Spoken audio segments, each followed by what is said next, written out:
Can you hear me? Great. Thanks so much. Happy International Women's Day, everyone. Sorry to interrupt your lunch. We'll just go for lunch. Thank you for joining us. This is, as a lot of you will know, the second year in a row that we've held our Festival of Feminism. Last year was an amazing success, and I was thinking as I was coming into this talk today, I don't think last year we would have had any idea what kind of challenges the women's movement will be facing just 12 months on. So I don't think, in my life anyway, there's been a more important time for us to get together and think about how we can take our issues forward and at the very least hold the line to protect women's rights. So we've got a really inspirational panel today, two really brilliant women who are going to talk to us about the women's movement from their perspective, each sharing a different angle. We've got an hour, so there's going to be plenty of time for Q&A. Each speaker is going to speak for 10 to 15 minutes. I'll introduce them both now and then just hand over to them, and then I'll moderate the Q&A afterwards. But I think we want to talk today and acknowledge the challenges that we're definitely facing as a result of some of the turbulent global political changes that we've seen over the past year. But we also really want to focus on what we can do together. Let's inject a bit of optimism as well as acknowledging the challenges. And I think we've got some great speakers who can help us with that. So just to tell you a little bit about who we're joined with today, we have Shaista Gohir and Becca Bunce. Shaista is a leading women's rights activist. She's chair of the Muslim Women's Network. She has led really groundbreaking research into sexual exploitation of Asian women. She set up the Muslim Women's Network Helpline, which provides really vital support to women around the UK. She's been awarded with both an MBE and an OBE. She's won Asian Woman of Achievement Award and regularly features in the Muslim Women Power List. Today she runs a consultancy giving advice on gender issues and training on issues such as forced marriage, FGM and domestic violence. So we're really lucky to have Shaista with us today. We've also got Becca Bunce, who founded the IC Change campaign that she'll talk just a bit about. A really brilliant campaign that's really innovative and is making great strides towards incorporating the Istanbul Convention on Violence Against Women into UK law. As some of you will know, our government signed up to the convention in 2012, but until ministers fully ratify the deal, it doesn't actually have legal status. So there's been great progress on that. Becca also works for the Small Charities Coalition and a really inspirational organisation called the Sisters of Frida, who are working to overcome the barriers and the layers of discrimination that disabled women face today. Becca's campaigning has won plaudits from many people all around the world, but if I were Becca, the one I'd be most proud of was when Barack Obama singled her out and quoted her when he came to the UK in a town hall event and talked about her tireless campaigning for the rights of women, which I think is a pretty special achievement. So round of applause to both our guests. Let's start. Shaista's going to kick off, so shall we start with you? Okay.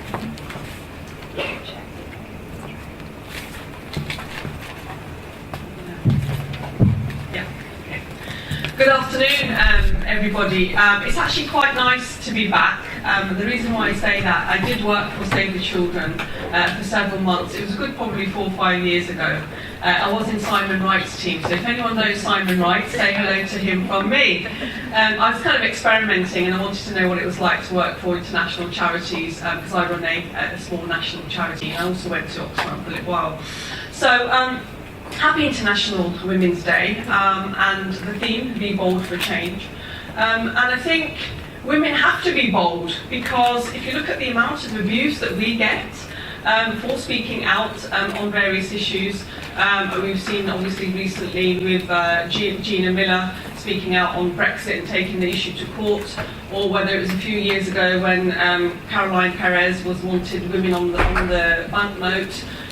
Women MPs. I myself get abused. The last time, and it's on email, social media, the last time I had abuse was actually last month.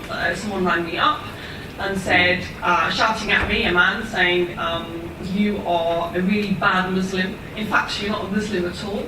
You should change your name. And he proceeded to try and give me a new name, but I couldn't hear what he was saying because he was shouting at me.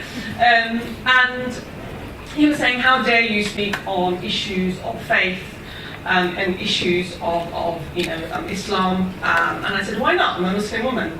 It's almost as if Muslim women are the subject of Islamic law but can't be the shapers and influences of Islamic law.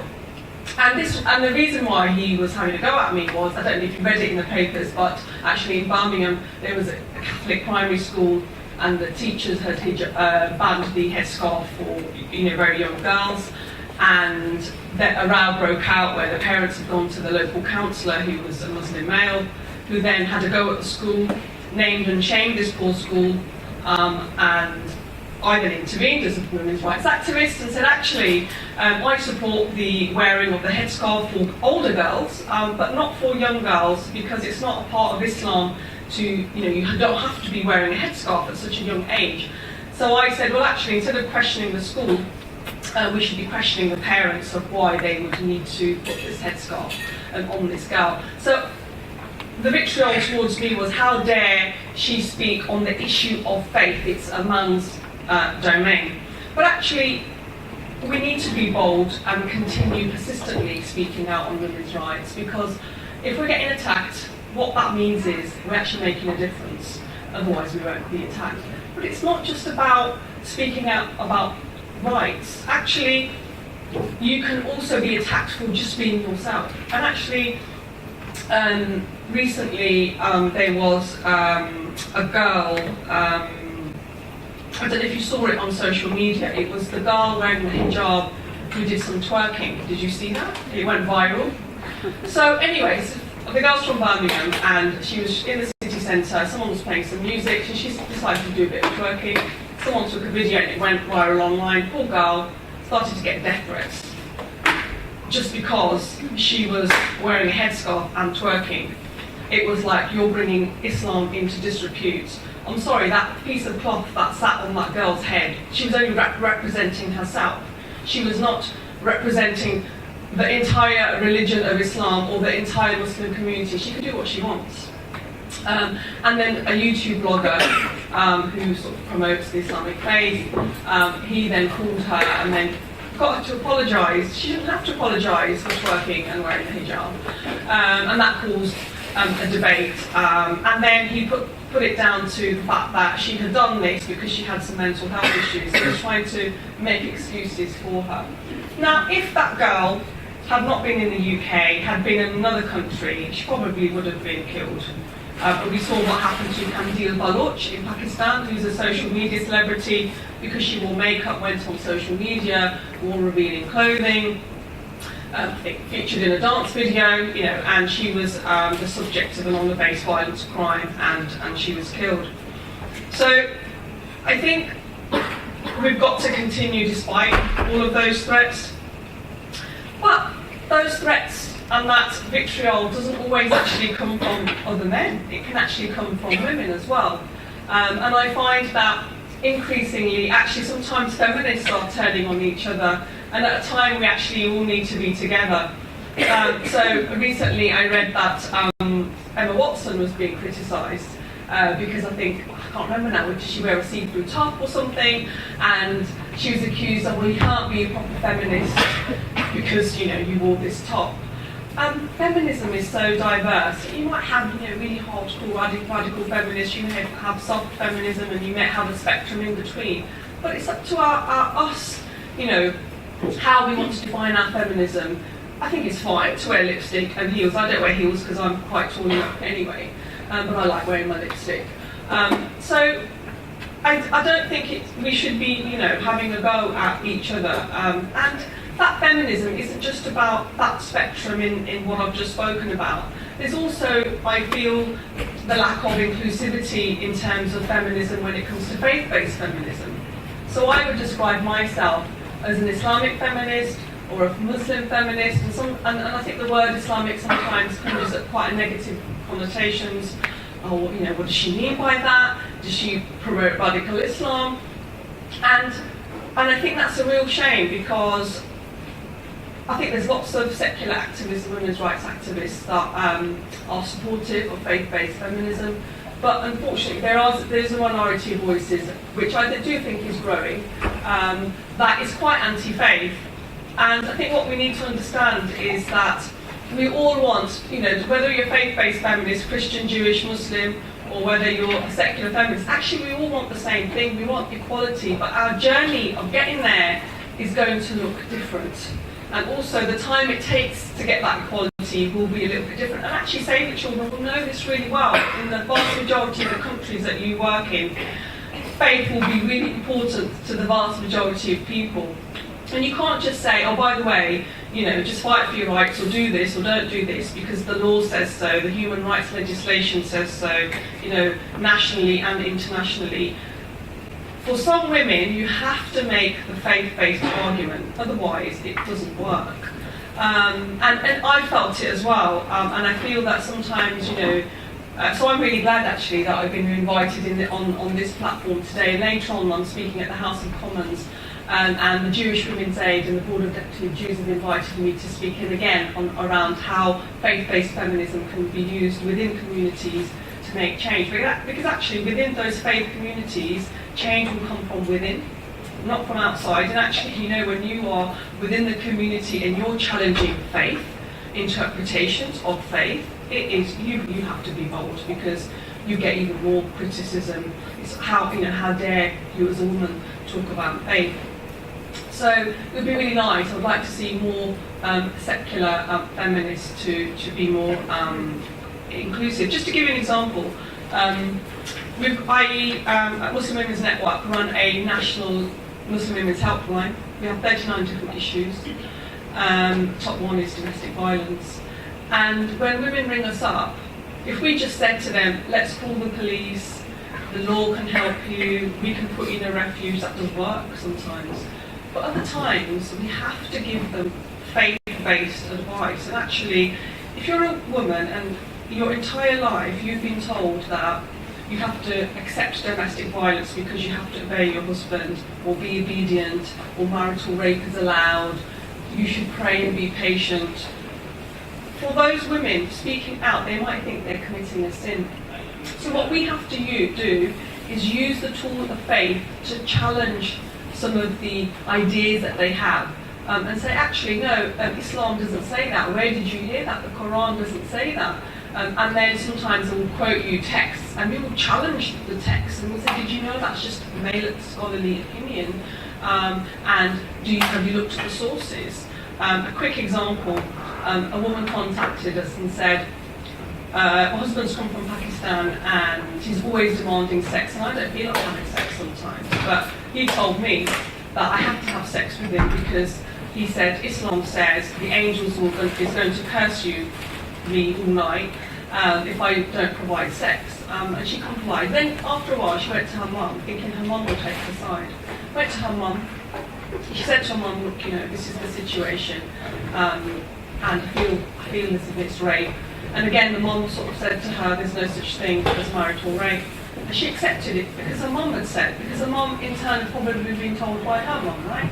And her mum quoted her the same text, angels will curse you all night. After a little while, she got fed up and she rang up the helpline, thankfully. And we said to her, why on earth would the angels and God have sleepless nights over a man's libido?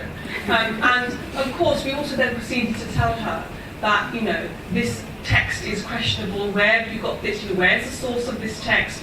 And it's only when we gave her that information and asked her to look it up that she felt empowered and confident to be able to actually challenge her husband. Whereas if she'd maybe gone to some other helpline and she didn't get that faith advice, she'd probably be stuck accepting her situation. And the same goes for example, domestic violence. I know very empowered, educated women with degrees and PhDs who think it's okay to suffer in domestic violence until we say, actually, that text that you've been quoted has been misinterpreted, and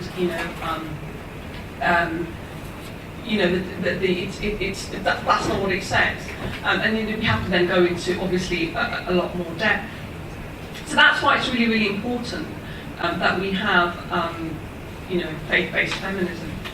Now, one of the questions, and I've probably got long left, 5 minutes. What's the biggest challenges faced for the women's movement? And there's a whole load of things that we can talk about. Economic, in terms of economic gap, the pay divide, violence against women, political participation, but I want to focus on violence against women, because I think it's very easy for us to sit in the West and then point to Bangladesh, where they have lots of acid attacks, or Iran, where women are being stoned and buried alive and stoned to death, or even in Pakistan, for example, there's lots of honour-based crimes, domestic violence doesn't get punished, and so on and so forth.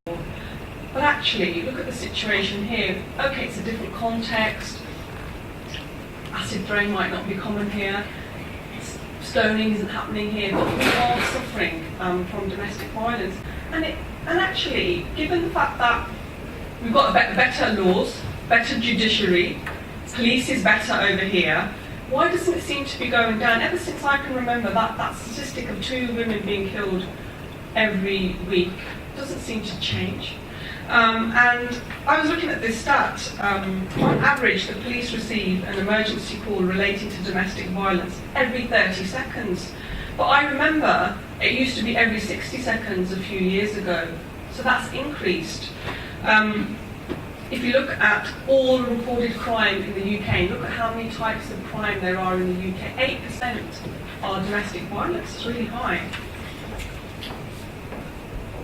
And domestic violence accounts for 33% of recorded assault on crimes related to injury. And harassment crimes, half of them are related to domestic abuse. And then there's the average of 35 assaults committed before someone actually reports it. So, why isn't that going down? And it seems to be the attitude. And I think what we need to do is get more men on board. And challenge the attitudes of boys and men, particularly when boys are quite young. I've got 2 sons and a daughter, so I'm trying my best right now. Let's not wait until they're adults, it's a bit late then. But I think the other thing is sexual assault and domestic violence and harassment has become acceptable. So if you look at Trump now, women also voted him in. He's in power because women voted him in, it's not just men. And then there was obviously the outrage at the Oscars when Casey Affleck won the Best Actor award, despite the fact that he had been accused of sexual harassment. And then a few years ago, probably a decade ago now, Polanski got Best Director, even though I think he's admitted it as well, but he's certainly not allowed back in the US, or he would get arrested for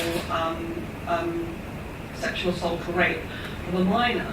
So it's almost when men are committing violence or sexual harassment, they are rewarded and not punished. And that would be a good time to punish these people, which means actually they can promote their career even further now. But when women speak out or just be themselves, we are punished, but men are rewarded. So in terms of what does this mean for the women's movement, I think what I'd like to see is get more men on board, because when you see all these women's marches, and I'd like to probably hear from you as well as what you think about the women's marches, is because I think it's not enough. Yes, the women's marches need to be inclusive of men and the diversity, the spectrum of diversity, including faith-based feminists. But also, I think that the one-off events don't work. I mean, if you look at the suffragettes, yes, they did protest it, but there was some follow-up action afterwards. I'm not advocating that we all go and be violent and burn down buildings and things like that. I'm not advocating that, but there was some follow-up action. And I feel that after these big events that make you feel really great, get lots of media attention, but afterwards there seems to be nothing. We've got that passion and anger that gets the women out on the streets, and the men as well, but we're not really harnessing and utilising that. So we need to probably use that with key action points, which have got to be simple action points. And if you look at, for example, getting the woman on the banknote, for example, or when women campaigned online about the abolishing of the tampon tax. But actually, when it comes to more complex issues of childcare, or strengthening law, I think rape law, I think the sentences aren't long enough, things like that, or getting more women in the judiciary or in politics.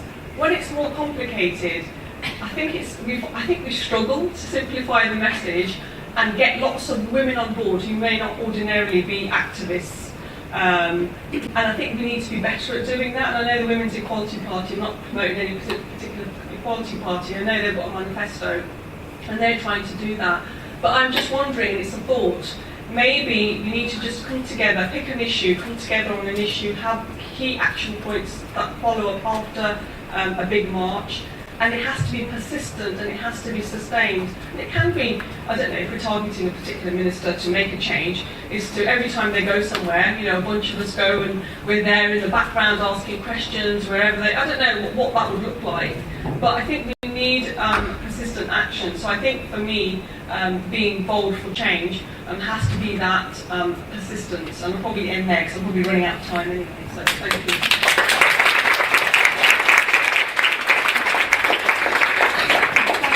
That was really, really interesting and inspirational. I won't take up any time now. I'll pass over to Becca. And there'll be plenty of time for questions at the end. Hi there. Sorry, I'm kind of losing my voice. It's International Women's Day, kind of fatigue for the voice at the moment, but it's all good. So, thanks for the introduction earlier. I always get a little bit awkward around someone speaking about me because one of the things that I've learned through campaigning is that it's never one person. It's always about the movement and about the people that you're working with. So to kind of introduce the organisations that I'm with, so IC Change was set up in 2014, November 2014. When I say set up, we have run off a budget of £700 for 2.5 years, and we're currently taking a private members bill through Parliament. We've got 50 supporting organisations. We work with, I think we worked out the other day that a network of reaching out to about 80,000 supporters at the moment through our different networks, and we also will do this in our spare time outside of our jobs, which is a very different way of campaigning. I've also worked professionally within campaigns, and it's the way that we've managed to do this has been partly about structures and partly about how we're set up. But I guess the starting point, and something that I wanted to bring into this, was that we were never meant to be in the room. The people that started the campaign, we were lucky that we went on a campaign training course called Campaign Boot Camp, which I'm sure that a lot of you have heard of, and Tom Baker, who's here, and Kirsten McNeil were there doing the training when I went along. But the two of us that had the initial conversation on Facebook, chatting about about campaigning for a very obscure international law at that point, both of us, we struggled on Campaign Boot Camp, and they've recognised this and they've really changed things since then. And it's because I'm disabled, and Robin, who is one of the other co-founder, has anxiety. And both of us weren't in the room a lot of the time. We had to keep leaving. We couldn't do campaigning the way that we had been told campaigning had to be done. And I think and it meant things like I had to miss sessions. I couldn't write from a computer all the time. I had to use my phone to do things. So it meant that certain bits of software were out of action for me when we were doing the scenario. So at Campaign Boot Camp, you do scenarios at the end of the day. And I couldn't do the things that I was supposed to do as a proper campaigner. And a few weeks after Campaign Boot Camp, as we were talking about the possibility of setting up this campaign and reaching out to people, I went to meet someone and they said to me, "Oh no, it's definitely good that you do this. It's nice to keep yourself busy." Because at the time, I was on benefits. I was on employment support allowance, and I was in the support group. So I was in the group where they're not expected to return to work. And she said, "You'll never get paid to be a campaigner though, because you're not made to be that." And I think this is something that fundamentally we need to challenge within the women's movement. And I'm going to plug something now, a bit of self-promotion. I'm in Stylist today talking about disability and feminism on page 26. Please do pick up a copy or have a look online.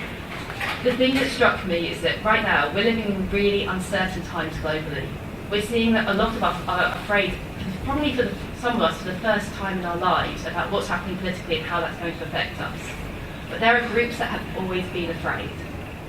When it comes to race, when it comes to disability, when it comes to faith, people have been afraid for a long time. LGBT,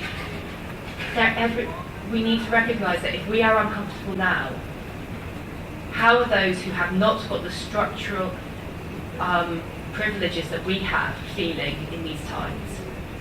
And at that point, how do we centre those voices in our campaigning? With IC Change, we've had some real opportunities with this and challenges. So with the opportunities, one, we were a brand new organisation, so we could do it however we wanted. So there's 3 of us that co-lead the organisation. We've all got very different approaches, we've all got very different lives and different backgrounds.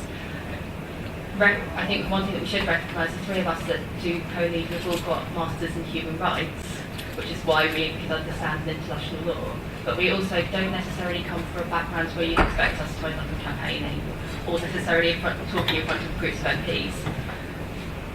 And through this, we've had lots and lots of challenges about how do we represent race, how do we represent disability, how do we represent the diversity of voices that the Istanbul Convention is there to protect in the campaign, and how do we centre it throughout. And it's kind of led to a few questions about why are we campaigning? What is the frame that we're using it with? What are we campaigning for? What is the change that we're trying to create? And what does that look like? And how do we do that campaigning in that setting? And if we go back to why are we campaigning, the framing, we're not campaigning because it's good on our CVs, which we've definitely been asked before. We're not campaigning because it's just a generic international law. We're campaigning for this particular one because Article 4.3 talks about the intersection of identities, and it talks about how we can address gender-based violence, and we need to recognise that there's going to be different issues that will intersect with gender, and that's we need to hold that fundamentally when we're planning. When it comes to what are we campaigning for? Yes, we're campaigning for ratification, but it's beyond that. So the thing that we thought when we set this up was that we're there to amplify the voices of the women's organisations that have already gone before us to do that hard work. Small specialist organisations, whether it's Muslim women's organisations, whether it's disabled women's organisations, and it's to raise their voices and their issues. And Women's Aid have been campaigning on the issue of the Istanbul Convention for a while. All we are there for is to bring all the voices together and to amplify. And I think this is a role that children can really learn from, is that actually sometimes specialist organisations can really be doing innovative, groundbreaking work, and sometimes it's not about taking over that work, it's about amplifying the voice of that work. The how do we do campaigning is where it gets interesting, because it's hard work. And it's hard work, I mean, I'm talking to a room full of people that really understand this. It's hard work for so many reasons when you're trying to have representation. I don't know if many people see Riz Ahmed's talk on representation rather than diversity. If not, check it out. But the idea is we're in the business, he says about we're in the business in terms of politics and campaigning, not of diversity, but of representation. We need people to be able to see who they are reflected in our campaigning. And only when they can see that can they see their own agency and their capacity to change have the power. And that's been really important to us. So, if we think about things that have happened in the campaign, we've had, I think one of my favourite moments was when Robin and Rachel helped complain to Parliament for me. And this is going to sound bizarre. When I go to Parliament, my job professionally is also in policy and campaigns, so I'm in and out of that place a lot of the time. And if you've ever been to a committee room, I have to go a different route to you, and I have to be escorted. Now, I don't know if any of you know Virginia Woolf Room 1 Zone, where she talks about being escorted to the library. That's the reality still for disabled people. I still go through the back door into buildings. I still walk out of rooms away from other people, ushered away quietly. When I've turned up to events to talk about the campaign, I've turned up to find that there are steps up to the stage, or that hats off to say, they checked what I needed. I can't hold a microphone. It will dislocate my wrist. So that it's entertaining, and I have done it, it was live, but it's still something that I've got to find some challenge. So it means that when I go somewhere, I often have to do like a Mariah Carey style list of riders of things that I need to happen for me to be in the room. But in this position, I'm able to negotiate with power by running a campaign. What happens if I just want to get involved? What about when you're designing your campaigns? When we think things like the Women's March, I helped out a little bit in terms of feeling about accessibility. But it was very much an afterthought, and by not building around accessibility from the beginning, it's so hard to add in. I'm sure a lot of you will find Eventbrite. Have you tried to put access information on there, or to Google to find out whether a building's accessible. Before I go to anywhere, it takes 5 extra steps. And those 5 extra steps are each step which stops me from getting involved in campaigning. So in terms of the women, in terms of what's happening and what we can do to change that, one, listen to disabled campaigners. There's a hashtag, accessible organising means. Have a look through that. It tells you, it's got amazing tips on what people can do to make organising accessible and to make campaigns better. For our campaign, one of the things that we did was that we reflected in our graphics that we wanted to make sure we've been using the paper doll motif for our campaigns, and we didn't want identikit paper dolls. We worked with organisations such as Self Black Sisters and Sisters of Frida to make sure that the different dolls had a different meaning, and what we created a set of 4 that were generic, that were across all of them, but we also created an activity that had, I think, about 15, 16 different paper dolls that people could see themselves represented. And the nicest feedback we got was a child who said, "I've never seen myself before as a paper doll and as an option." And that for me was really important, that actually our campaigning, by being inclusive, we brought in voices that normally wouldn't be heard and normally wouldn't engage. The other thing is that I've been really surprised at how welcoming the women's movement can be as well when you do. So I think there's a threat sometimes to campaigning that we turn inward. We beat ourselves up about being bad, about not getting it right. We've got it wrong. We get it wrong every day, and the big thing is the apology element of, do you learn from it? Do you change things? And is it not just like apologise and we'll try and make it better next time? Do you change the systems that it's in? Do you change how strategic decision making is made and who is making those decisions? Because it's all very well saying that you're going to make something more accessible, but if you haven't budgeted for it in your business planning, it's not going to happen. It's all very well saying you want to get outside of London to do a campaign, but if you haven't planned how you're going to cost that and how you're going to keep that engagement going, it's not going to happen. So I think that whilst there are a lot of threats to us right now, there's also a lot of learning to happen. And this is a really great, this might sound strange, but it's a great opportunity when everything's up in the air, when politics feels uncertain, when the ground feels unsteady. We have an opportunity to look around and go, who's not in the room? What do they need to be included? Thank you.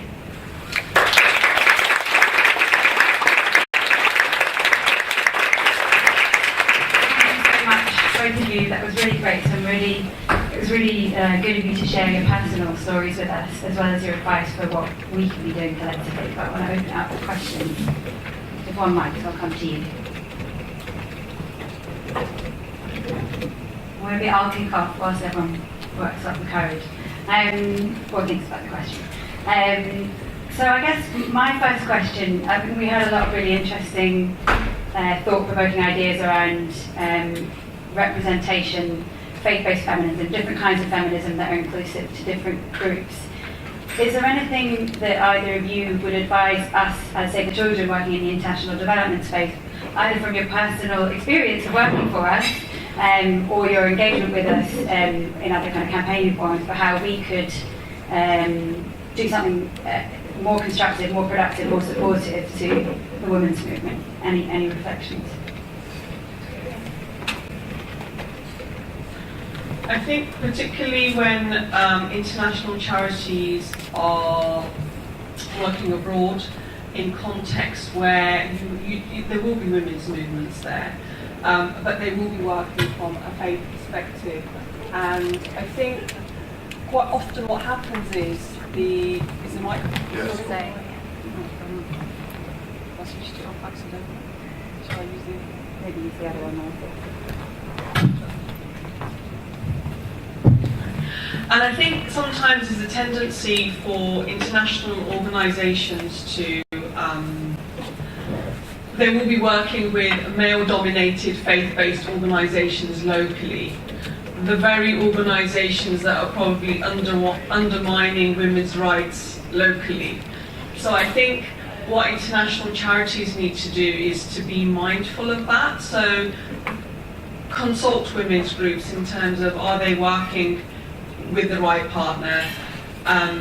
Could they use the power of the charity to get more women involved? Simple thing like, for example, actually in this country, sometimes now MPs would go to mosques, for example, or the local Lord Mayor, and it would be just men only.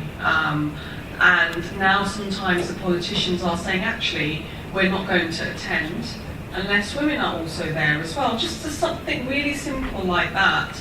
And then they're forced to find women that will attend. So it's actually using your power when you're in those countries to actually help the women's movement. It doesn't have to necessarily be through funding, like here's a project and we're going to empower women.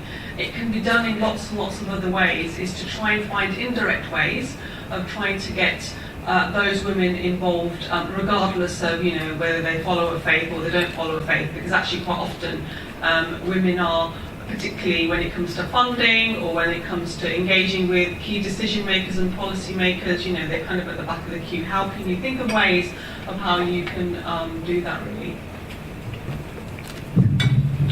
So I need to move that to try and knock it away. Okay, so the first thing is to say, with the Istanbul Convention, what I'd like to say, use that as your framework for working internationally. I think quite rightly it's been noted that it is quite European-centric, that it is, it's looking at a more global north perspective, and I think we've got to be really careful about what we're trying to put on to different areas. In terms of marginalised groups, it's very easy, I'm trying to think of another way of saying this phrase, and I'm just going to have to say it the way like this in my head. It's very easy to go to pity porn for marginalised groups. It's very easy that we end up in a very reductive story of who these people are and what their sense of self is. And also that kind of overcoming narrative that it's, so something that I will always say is that my ability to be in any room is dependent on your other people, including me, but that's actually the same for everyone here. It's just the structures are more apparent for me in terms of what I need. So recognising people as human beings is a really big element of it. The other bit is around disability, just because I'm here and I don't need to say it, that disabled people, when it comes to displaced people, when it comes to refugee crisis, we know disabled people are the people that are at highest risk of being left behind and needing great amounts of support. And when it comes to the gender perspective, when you look specifically at violence against women and violence against disabled women in conflict situations, this is a huge issue. And it's not easy to unpick, but it is one that I hope can be on the agenda. Thank you. Our other mic is broken, so anyone that's on link, I think Yvonne will update them. But has anyone got any questions, then we can repeat it for those who have joined us on link. I've got one from link. Okay. So one question from link. A friend just told me that she felt celebrating International Women's Day is acknowledging that a woman is not equal to a man. I'm not sure I agree, but she raised a valid point that, much like Black History Month, confining this to one day is problematic. I wondered what you feel about this. Do you think that having International Women's Day could be damaging? So I guess my first point is women aren't equal to men. And I think that actually having a space where we acknowledge that is not necessarily a bad thing. I do know that there's been a lot of tweets about what about International Women's Day. There is one. And I think that we have to recognise that there are gendered issues that men face, especially around like mental health in the UK that we need to talk about. But I can understand why it seems problematic that we need to have a day to highlight it. But it's not that there's one day and then we don't take action. It's that these days should be a call to action that we then keep moving forward. And they're also a point that they can remind us in the year what we've achieved. Because I think there's that ability for us to be fatigued by the fact that there just feels like so many problems right now. And sometimes we've got to celebrate that there has been progress and that there are these moments, so taking that moment is important. I think we do need a day, even if it's just to put a spotlight on it, because I think we're so busy in our lives. We know there's inequality everywhere, but I think we're just so busy trying to, earn money and pay the bills and, doing the school runs, and actually just that one day just to remind you, to just reinforce that there's more to do. But I think particularly, it's important for young girls. And I think we need to probably get into schools to celebrate it more, because I'm quite frustrated, because sometimes, I hear young girls talking, you're talking 13, 14, 15, 16, 17-year-olds, and I just feel that they don't really appreciate the hard-won rights that, women that feminists have thought that they're almost like not that interested in feminism. So I think we probably need more of it, and I think we need more schools to celebrate it. So Muslim Women's Network, we decided to try and do something, so we're experimenting at the moment. We've picked a few schools locally in Birmingham where we have like an achievement award for a young girl, where we're working with a few schools. We've got the awards. There's some runner-up prizes, which are certificates. It's a quite nice-looking award. I wanted one for myself, actually. Where the school then shortlist and nominate a role model for the school, just to try and get them interested in the issues and understand what International Women's Day is about. I mean, I've got a daughter. She's 14. And she's into women's rights because I've been dragging her to women's events since she's the age of 6, so she's had no choice really. But when I ask her about her friends who are probably, similar, they're a similar age to her, I don't feel, and she says as well, the interest really isn't there. So I think we probably need a whole campaign. I don't know, maybe Save the Children UK could get into schools and have, International Women's Day campaigns in particular, I think. Thanks. Anyone got any more questions?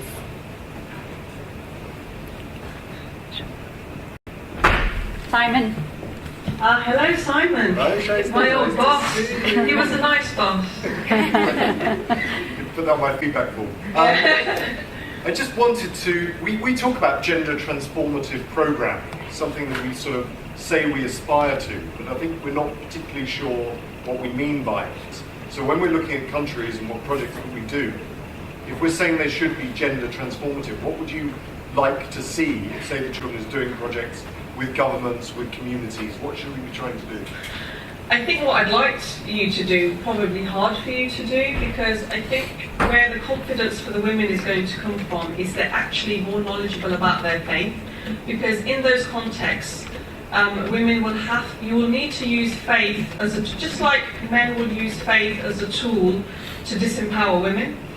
With particular, misogynistic, patriarchal interpretations. So therefore, for the women to have the courage, and even the most educated women in this country will not have the courage to challenge scholars, imams, and mosques. But once they're empowered with the Islamic knowledge, then suddenly they're quite emboldened, and so you would need to do that. But the problem with international charities is it's difficult for them to get involved on issues of faith. I think that's, I know you can't do that. So it's almost, how do you help those women to get indirectly empowered? And it could be, empowering other organisations that can go in and give them. But it's actually women's rights activists like myself, whether it's here or and I sit on Nasawa, which is an international Muslim women's movement. They're got members in many countries. Is that we need to use all the tools available to us, the secular tools, which is all the international human rights frameworks, as well as faith tools. So I think it's training the women on these are all the tools that are available to you, but the faith part will probably have to be managed and done very, very carefully, I would say. So I think my answer is going to come back to structures and thinking about sustainability, because it's when you step away, what has been left behind, what is the design, what has been left is, and sometimes we talk very physically about structures, whether it's about toilets or it's about having spaces that are accessible for people who are taking children around or wheelchairs, whatever it is. So it's the built environment, it's the attitude, or it's the institutions. How has gender been embedded, and is it tokenistic? Or have you actually managed to get it so that there's hiring practices, so you've got more people coming through? I think that a really difficult element for any programme is that sustainability element. But I think the more that we shine a light on the strange things that can stop someone from being in a space. So when I applied for jobs to go back to work, one of the things that stopped me from getting a job was that I had to discourage me was that there wasn't an accessible toilet in the building. And that's, if you apply that, if you think about WASH programmes abroad and thinking about toilets, when we're talking as basic as sanitation, we've really you've got to actually acknowledge it's all very well taking someone along to a meeting, but if they can't go to the bathroom, if they can't get a drink, if they can't eat, if they can't get around the building or get in and out without someone letting them in, are out, so they're being policed, it's not really going to be sustainable. Thanks. I'll go next unless anybody else has got a question. I think they're very shy. They are shy. I've got one. Oh, great. No, you go. I wondered, kind of on a more daily basis, if there's any advice that you'd give us for things that we can do to be more inclusive. An example from me the other day, I was organising drinks, but my default setting was to organise that in a pub, and I didn't actually think about the fact that that is not a setting that some people feel comfortable within. So I just wonder, are there things that you kind of would say that we can do on a daily basis, which just kind of make us think a bit more about what we're doing and how we're doing things? Yeah, definitely. So I'm obviously going to go on access here. Sorry, I feel like I'm just like but there is something about this. It's not just about access for disabled people. It's also about, like you said, whether you're organising in a pub, whether a child can go into that environment, if someone hasn't got childcare that day or it falls through, how are you making a space that people feel like they can walk in, sit down and get on with it? I mean, one of the big things for me is stand-up drink events. I can't stand. So what happens is I often end up in a corner, and then you with the one chair that's in the room, and you kind of can't get away from people. And that's not quite what you're hoping to do when you go to like networking drinks, things like that. I think there's some other practical things. You've got a lot of power here at SAVE to change things. You could be telling tech companies, things like Facebook, Eventbrite, tell them that what you want on it is accessible organising tools, so things like to be able to tell people, does it have an accessible bathroom? Does it have step-free access? Is there a separate quiet room for people who have sensory overload or autism?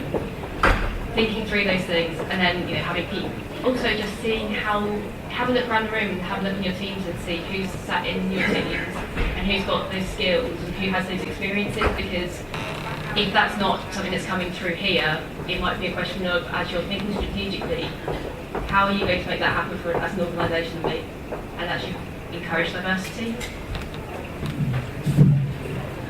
I would say, don't assume, because actually there are Muslims who don't mind going into a bar. I personally I don't drink, but I would go into a bar and have my orange juice. So I think rather than make an assumption, is to just ask the question. And not everyone joins in everything anyway. And say actually, what would you prefer? Just ask the question, or actually, have a few people organising different types of events, which can be at different times of the day, on the weekend, and that type of thing. So I think it's not because Muslims are so diverse. I think there's this impression that everyone's really super strict and they won't get involved in doing things, and it's not the case. And I think what I'd like to see more of is just people who have got the power is to bring the different diverse groups together. And I would actually probably like to ask, the people sitting here actually, what they think of the one-off. I'm interested to find out from you actually, don't know if you've got any comments around, you've been listening to us, I'd like to hear from you in terms of, did you go to the marches and what do you think? Do you think they're enough, and what else we could be doing?